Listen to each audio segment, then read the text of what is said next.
Sherrie Sherrill Show on ISNet, Missouri. Vince Brown alongside Cape Central girls basketball coach Sherrie Sherrill. Welcome back. Thank you. Good start to the season for the ladies up at the Northwest Invite in Metro St. Louis. 46-39 over Villa Duquesne. Good night for both Sadie Pittman and Chelsea Pannier. Pittman, the senior guard, 16 points, 8 rebounds. Double-double for Pannier, 12 points, 10 boards. Good start for the seniors. Very good start for both of those young ladies. Sadie Pittman took care of the ball, did what we asked her to do. She's our engine that makes us go. Chelsea Pannier also played very well. Didn't have a really good night shooting. She was off a little bit, but was really big on the boards for us last night. Chelsea Vincent also had a good night as well. Hauled down 8 boards to go along with 6 points. Farrah Malik adding 6 points on a couple of three-point shots. All in all, a decent team effort, but it looked at times that the game was a bit in doubt because you were down 23-19 at the half. You outscored Villa Duquesne 12-6 in that third quarter. What was the turning point of that? The turning point was our defense. We really had some kids step up and play well on defense, and Crystal Vincent was a big part of that. She didn't score last night, but her defensive play was outstanding. You've got Kirkwood or Pacific later this week in the next round of the Northwest Invite. Any preference? No, I don't think so. We do know a little bit about Kirkwood. We played them last year in the championship game of the same tournament. Don't know a lot about Pacific yet. We'll take a break. We come back. We'll talk a little bit about the unknown commodity that is Farrah Malik and something near and dear to the girls' basketball team that marks an anniversary. Come on back. This is the Sherrie Sherrill Show.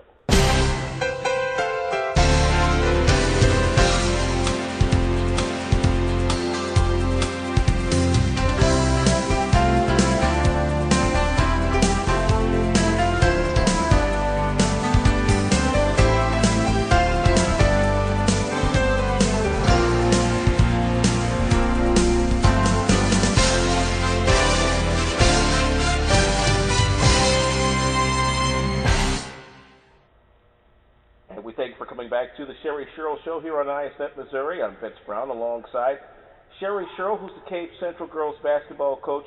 And as we mentioned before the break, an unknown commodity in Farrah Malik. You've had this girl on the varsity club now, I believe, the last couple of seasons, including this year.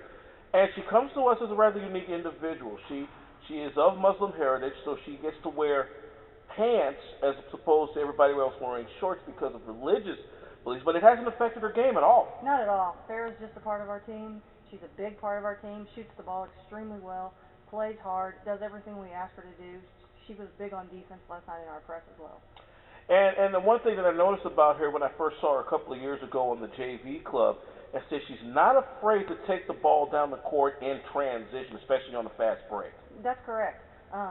She will, like I said, do whatever we ask her to do, and she's part of our ball handling crew out there on the floor when we need her to, but we can also put her inside, so she's very versatile. We can use her in different places. Swinging over to Chelsea Pannier, we mentioned the 12 points and 10 rebounds last game in the first one against Villa Duquesne. Is she being counted upon as being that low post presence that Wendy Zickfield was last season on the way to joining the 1,000-point club? Chelsea is also another one of those players that's pretty versatile for us. She's an excellent shooter.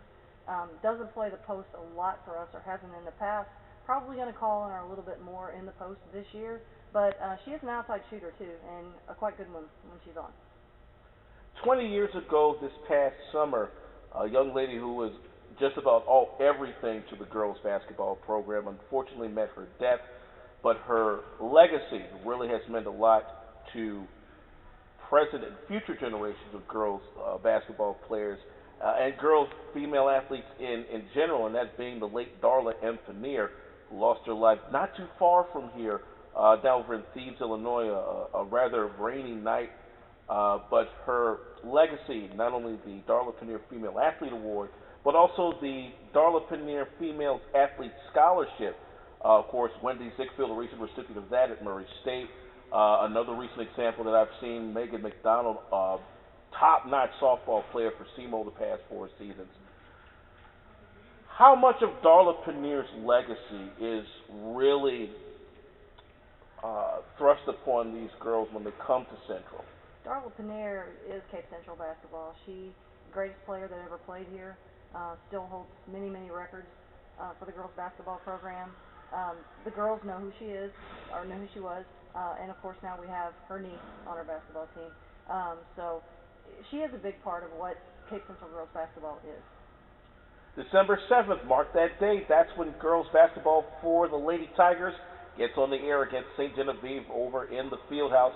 Along with Sherrie Sherrill, I'm Vince Brown. You've been listening and watching the Sherrie Sherrill Show on ISNet Missouri.